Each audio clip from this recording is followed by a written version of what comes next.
नमस्कार दुनिया हालचाल को स्वागत करुछि मु संजय। आसंतु नजर पकाइबा आजिर मुख्य खबर उपरे। विजिलेंस जाल नयगढ़ आरटीओ अधिकारी तथा एमबीआई पंचानन बेहेरा आय बहिर्भूत संपत्ति ठूल अभियोग रे विजिलेंस टीम तांको भुवनेश्वर स्थित भड़ा घर कटक जिला निश्चित कोइल बालियो पदा स्थित बासभवन समेत 7टी स्थान रे एककालीन चढ़ऊ जारी रखिछि। जाजपुर जिला बोरी रामचंद्रपुर थाना अटिरा पंचायत आरुआला ग्राम रे गछ कटाकू केन्द्र करी दुई गोष्ठी मध्य संघर्ष। एथिरे जणे युवकों को हत्या करा जायतिया बेले 3 जण गुरुतर अवस्था जाजपुर जिला मुख्य चिकित्सालय भर्ती। गोटिए गोष्ठी सरकारी गछ काटी बिक्री करथुवा बेले अन्य गोष्ठी एहाकू विरोध करथिले। बौद्ध जिला मनमुंडा थाना मनोहरपुर अंचल युवकों को अपहरण और तांको संपर्कियों को मारात्मक आक्रमण जोगु चिकित्साधीन अवस्था मृत्यु एवं पुलिस गाड़ी अटकाई पुलिस को आक्रमण करने घटना 4 अभियुक्तों को गिरफ्त कर कोर्ट चालाण कर निकटरू 3टी दामी बाइक 2टी मोबाइल फोन घटना व्यवहृत 2टी लुहा पाइप और 3टी ठेंगा जबत होईछि।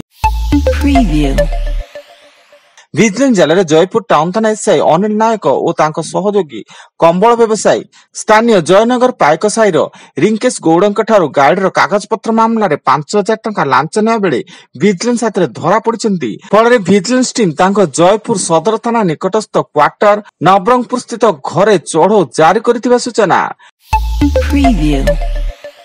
रायगढ़ जिला अबकारी विभाग स्थानीय रेल स्टेशन निकट में पेट्रोलिंग बेले 60 किलो ओजन गंजेई जबत 2 आसामी गिरफ। से माने गजपति जिला अड़बा थाना अंचल समीर रहित एवं संजीव रहित। सोनीपत्र कुंडाली सीमा निकट में एक कैंटर ट्रक सह कार मुहांमुही धक्का फल दिल्ली पुलिस 2 पुलिस कर्मचारी मृत्यु। उत्तर पश्चिम जिला स्पेशल स्टाफ रे नियुक्ति पाइथिबा इन्स्पेक्टर दिनेश बेनीवाल एवं आदर्श नगर पुलिस स्टेशन रे पोस्टर पाइथिबा एटीओ इन्स्पेक्टर रणबीर एकत्र यात्रा करथुवा बेले सेमाने एभली कार दुर्घटनार सम्मुखीन होइतिले।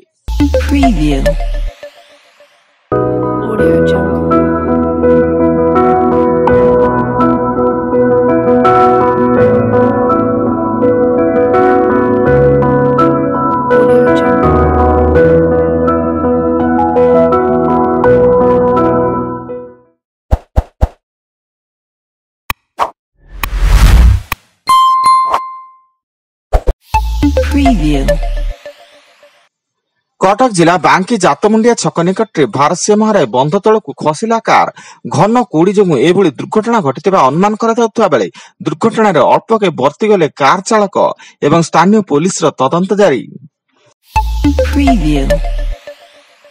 गजपति जिला आर उदयगिरी थाना चंपाघाटी रे उलटिला पिकअप भ्यान। एथिरे 21 जन छात्र आहत होइथिबा बेले 5 जन अवस्था गुरुतर थिबा सूचना एवं समस्त छात्र छेड़ीगढ़ हाई स्कूल रो बोली सूचना।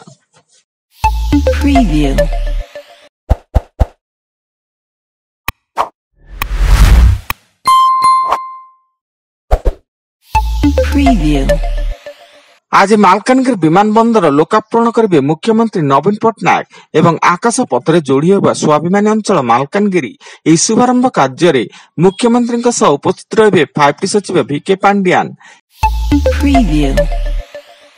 एवं पुरी जिला कणांश अंचल हाथीपल उपद्रव्य हाथीपल बाड़ी अमल होता धान फसल नष्ट करने सह खाईगले धान बस्ता फल स्थानीय चाषी मैंने भयभीत अवस्था देखा मिली। आज अधिक खबर जानिया पाई आम वेबसाइट विजिट करंतु www.duniyahalchal.in। धन्यवाद।